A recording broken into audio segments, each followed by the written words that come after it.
أهلا بيكم في حلقة جديدة من حلقات شخصية مؤثرة مع مروة صالح.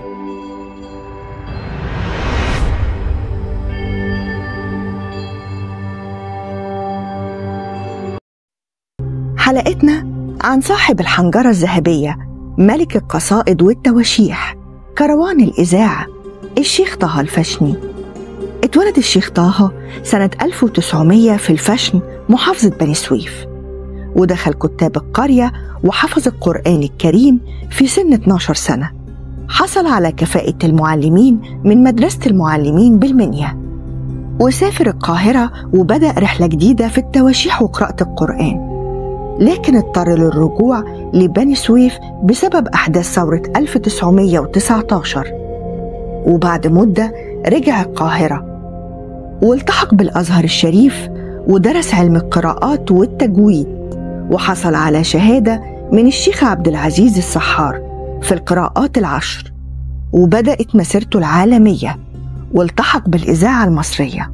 قرأ الشيخ الفشني القرآن الكريم في قصر عابدين وراس التين مع الشيخ مصطفى اسماعيل لمدة 9 سنين، وكان من أوائل القراء للقرآن الكريم في التلفزيون في بدايته. وتعين الشيخ طه قارئ لمسجد السيدة سكينة سنة 1940. ومن أشهر التواشيح للشيخ طه الفشني ميلاد طه يا أيها المختار، واللي كانت بتطلب منه في كل المناسبات. يا أيها المختار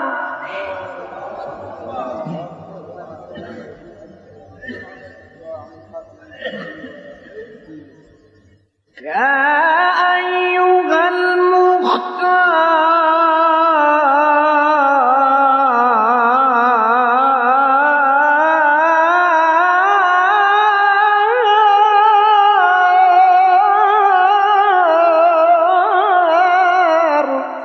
الشيخ الفشني كان صاحب مدرسة خاصة في التلاوة والإنشاد، وكان على علم كبير بالمقامات والأنغام.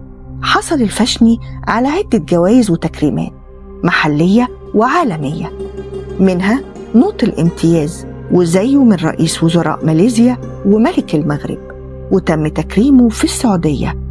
وحبه الرئيس جمال عبد الناصر وأهداه طبق فضة موقع منه، وكرموا الرئيس الراحل أنور السادات في كتير من المناسبات، وده قبل رحيله سنة 1971.